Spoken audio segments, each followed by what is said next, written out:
Matthew, welcome back. Yeah, hi, good to be here. So last time we were here, obviously we talked a lot about the Thrive by 35 campaign, and Yep. got a lot of traction from that one. But I can't help but notice when I came in, the studio's a little bit different today.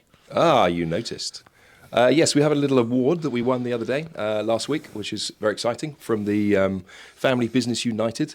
Technically, we are the East and East Anglia People's Choice Family Business of the Year. When you say people's choice, who votes for that then? Well, it's a combination, really. We've effectively sort of leveraged our sort of following. So it would be a combination of clearly our clients, but also a lot of the things that we get involved with. So we do quite a bit of sponsorship for the rugby club at Colchester, and also other things we get involved with, various sort of fundraising activities, that sort of thing, which hopefully people appreciate us being involved in our community, because that's really what small businesses are all about.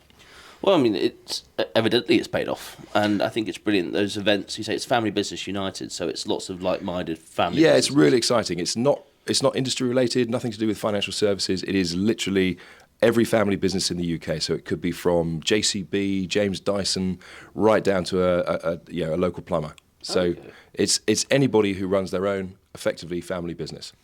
And then, I mean, that's a very useful segue, I think, to a big topic that's going on right now in our industry, obviously bringing it back. And that's the kind of battle between consolidation and private-owned, like family businesses, particularly in financial services. Yeah, it's something that I feel quite passionately about, because I think there is so much change going on in financial services, particularly.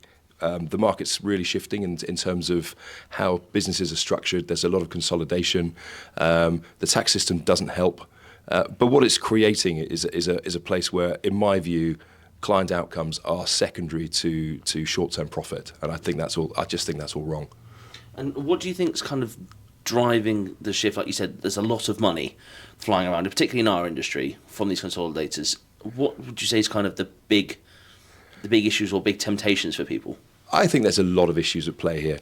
It's quite a difficult thing to run a small business, particularly when you're in a highly regulated industry like financial services.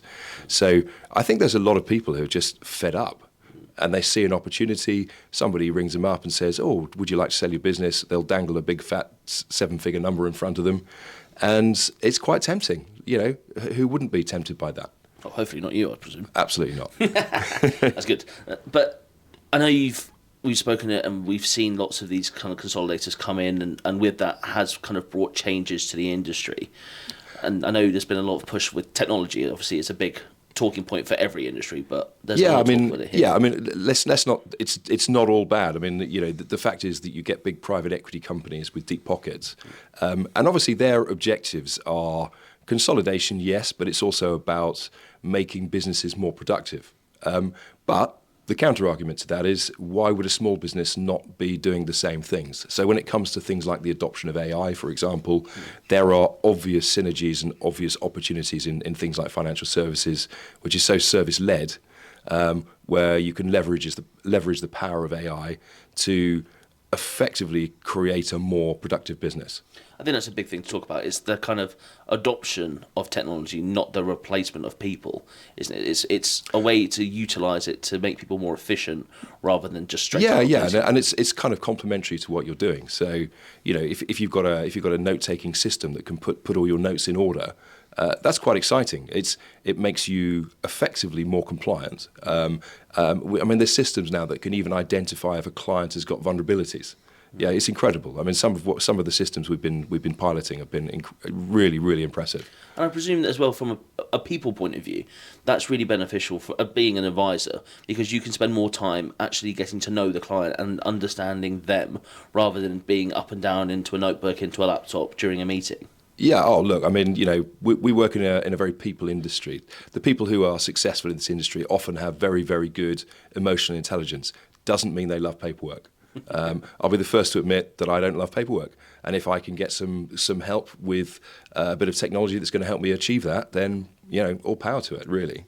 No, absolutely. I mean, you mentioned it a bit there at the beginning, and you talked about kind of how these smaller firms are having to adapt, and the costs that are kind of being associated now with trying to be an independent firm.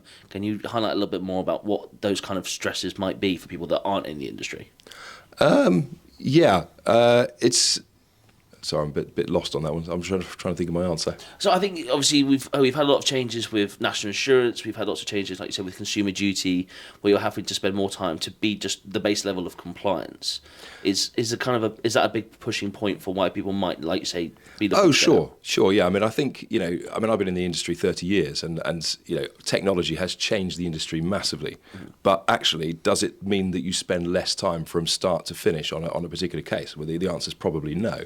But the levels of expectation, both from the client and from the regulator, are just on another scale now. So the amount of information you need to provide is very, very large, but AI has the possibility of being able to condense that information into very bite-sized pieces that we can put together as our compliance kind of record and kind of log. But it means that you can spend a lot more time actually with the client, doing the things that you enjoy doing and what the client actually values, which is the time spent having the conversations and actually getting to under the skin of what their problems are. Okay, and you mentioned there a big part of a lot of these companies is the workforce and the teams of people that behind the scenes, not always just the advisors, but the people behind the scenes, the administrators, receptionists, HR, everywhere, and that makes the machine work essentially. Yeah. And it's a big thing I think you've mentioned before when consolidators come in, that sometimes you lose that company ethos. Sure, yeah. I mean, the brutal idea of private equity is you buy a whole group of firms, you piece them all together, you homogenize them, and you find ways to deliver less but charge more. That's ultimately what it's all about. And anybody who says different, I think they're being deceitful on that particular point.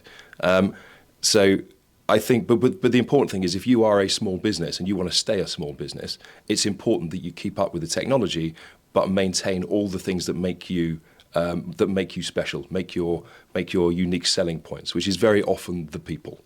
It might be your receptionist who chats to the client on the phone, who knows the names of their children, knows what they're doing at school. It's that kind of stuff that's so important, and it's not just about the advisor. Because if you're trying to consolidate, what are you trying to do? You need the advisor time, but you don't necessarily need all the support staff. In my view, you do need those support staff. Sure, you might be able to leverage a little bit. We outsource to paraplanners. In the future, will we need as many as I perhaps would have needed? Perhaps not. But it doesn't change anything we're doing right now. No. And with that as well comes the idea of pushing internal training. I know here you're very keen to help people kind of develop their journey. Yeah, I mean, I think having high skill levels is important. The fact is, the higher your skill level, you get to do the fun bits and not just the mundane stuff that actually technology can deal with. I think that's a big thing, and I think it's also a point for people to think about with their own industries. Actually, yes, there is the adoption of technology, but actually how can technology take away the mundane parts that will allow you to possibly scale your business or push it forward? And I think a part of that as well is you see how many, we're in Hadley, for example, and you go down the high street, how many small businesses are on the high street? And if you have consolidators come in, I mean, we've got dental surgeries, we've got libraries, we've obviously got ourselves. If you have consolidators coming in, that could massively change. Oh, yeah. I mean, I actually think it's very interesting, actually. Hadley is a classic example of a small market town. And you look at the high street now, Hadley's always been quite unique in the fact that it doesn't tend to invite large chains onto the high street. They've been quite resistant to that. But it's actually quite a thriving high street. And I think there's lots of reasons for that. But I think professional services has become a large part of it. It's not just about what you can buy. It's experiences that you can have.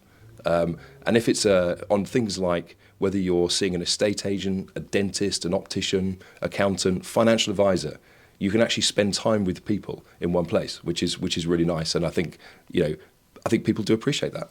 I think there's also a bit more of a modern demand.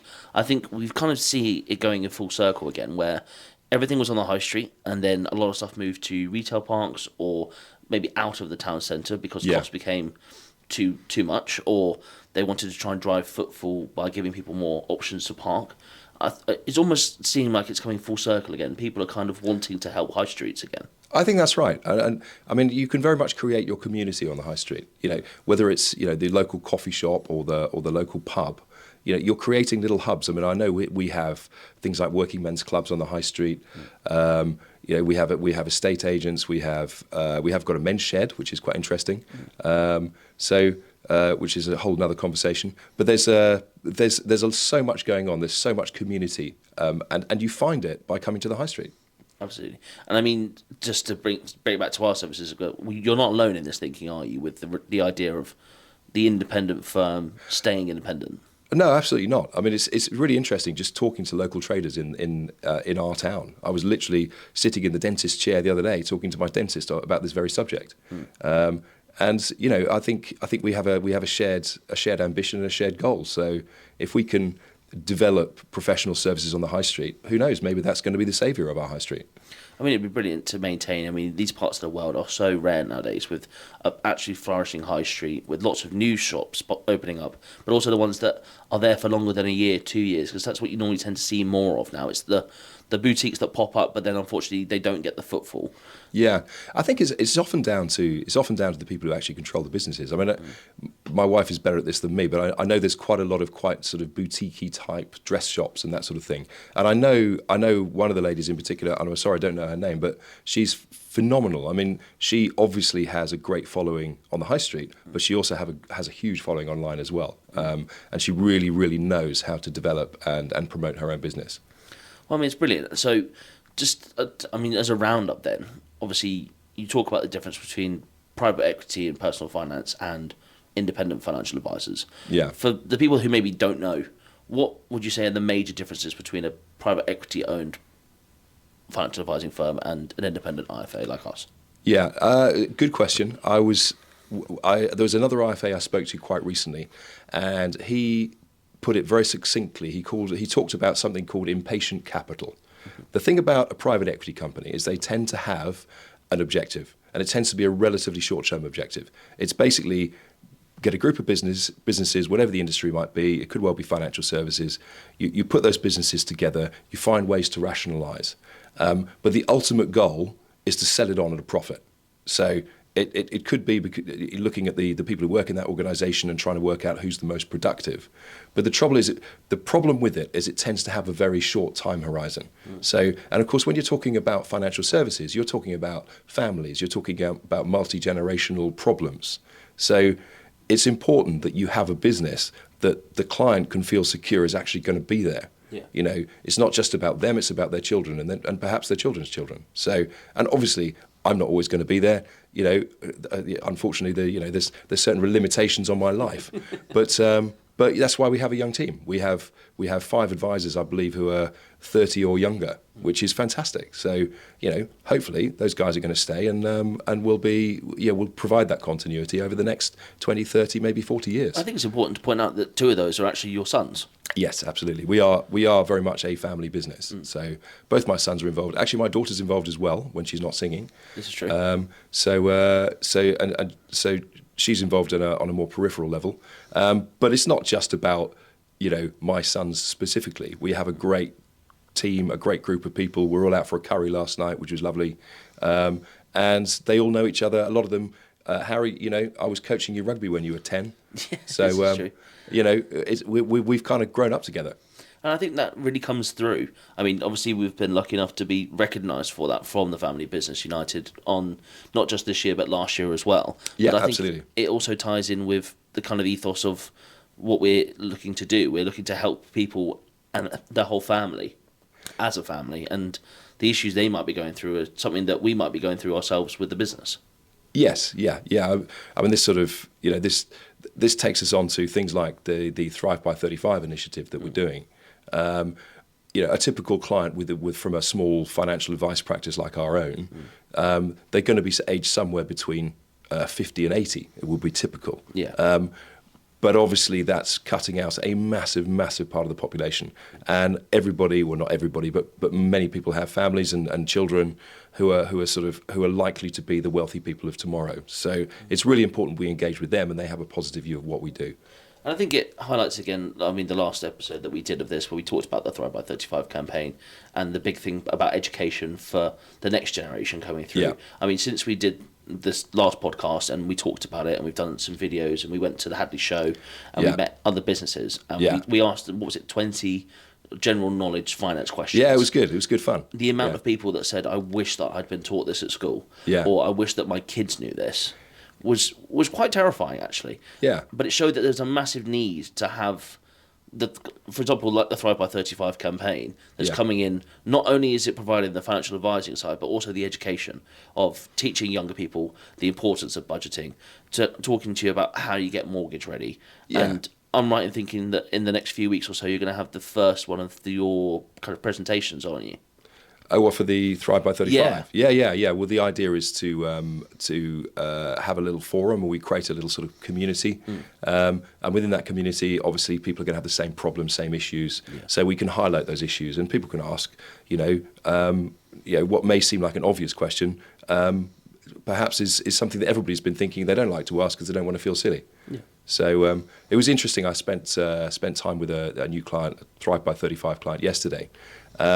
And she's been really diligent. She'd been doing all the right things. She's been paying money into a Help to Buy ISA. Trouble is, as I explained to her, in this particular case, she lives in Kent.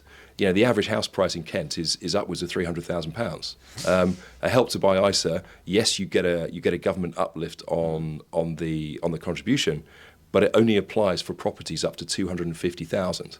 So there are other ways you can do a lifetime ISA, which is I explained to her. So she's had to completely change her strategy because she just didn't know, and why should she? Well, I think this is the thing. There's so much news, and there's so much talk around finance now. And I know Ollie did a video that I think is coming out the next day or so, talking about influencers, so financial influencers now. Yeah. And you've got things on social media with budgeting hacks, yeah. which might sound brilliant, and they might go very viral on social media, but actually, are they relevant to you? Yeah, I think advice really needs to be based around the individual and getting a proper understanding of their particular concerns and needs. Yeah, I know exactly what you mean. I know the video you're talking about, and it was actually really interesting. I look forward to seeing it when it comes out. There is a lot of financial information online, and there's a lot of members of the younger generation, and I don't want to generalise, but once upon a time, I'm 56. When you were a kid, you'd sit down with your parents and you'd watch the BBC or ITV, and you'd watch the same programmes, and that would invite discussion on certain subjects. These days, people tend to sort of exist in silos where they get a lot of information from social media, and I think consequently, people on social media have a lot of influence. It doesn't necessarily mean they have a lot of knowledge. So they may be talking about things that what they say may or may not be true. But as you rightly say, is it actually relevant to that particular individual? If you're 22 in your first job and you're looking to save for your first house, is it really sensible to put your money in Bitcoin? Probably not. No. Well, I mean, it's an interesting topic, maybe one we'll have to bring up and have someone on talking about those kind of unregulated markets versus what we do in the regulated market. I think it'd be an interesting conversation to find out absolutely. what the appeals are or what the drivers are. I would certainly have opinions on that. Well, thank you, Matt. Congratulations on the new award. No, my pleasure. I hope the Thrive by 35 campaign keeps going strong. And am I right in thinking as well that there's some news from the East Anglian Daily Times that's come out today? Very good link there, yes. East Anglian Daily Times, we are a finalist, announced today, from 8:30 today. We are a finalist in the medium-sized business category. Is it medium or small? No, it's medium. Oh, lovely. Yeah, Congratulations. Yeah. So very exciting. I think we've got a little banner that they sent us this morning, so we can put that out. But obviously we haven't won yet, but I think we're in the last 4, so that's great. So we've got a 25% chance of winning. Who knows? Fingers crossed. Fingers crossed. Well, best of luck. Hopefully we might see another little award pop up on the cabinet not so soon. That would be amazing. But thank you again. A really interesting topic. And like I said, if there's anyone that's got any questions, what should they do? Come onto our website. Whatever your needs, if it's a Thrive by 35 need or anything else, just go onto the Matthew Douglas website, give us a follow, have a look, see that hopefully the site is reasonably well organised so you can find what you need. Perfect. And also, if you are out there and you're more into your social media side of it, make sure you find us we're on LinkedIn, Facebook, X, TikTok, YouTube, everything like that. Make sure you give us a follow. Look for Matthew Douglas Ltd. We're on there. And even keep your ears out on the radio, because you might hear Matt. He's recently been around. You've been on Gen X, Suffolk Sound, BBC Essex. Yeah, quite scary. Yeah. You're everywhere. So keep your ears out. If you see us, make sure you give us a follow and comment and share. And we look forward to seeing you for the next one of these. Thanks, Matt. Great. Thanks, Harry. Thank you very much.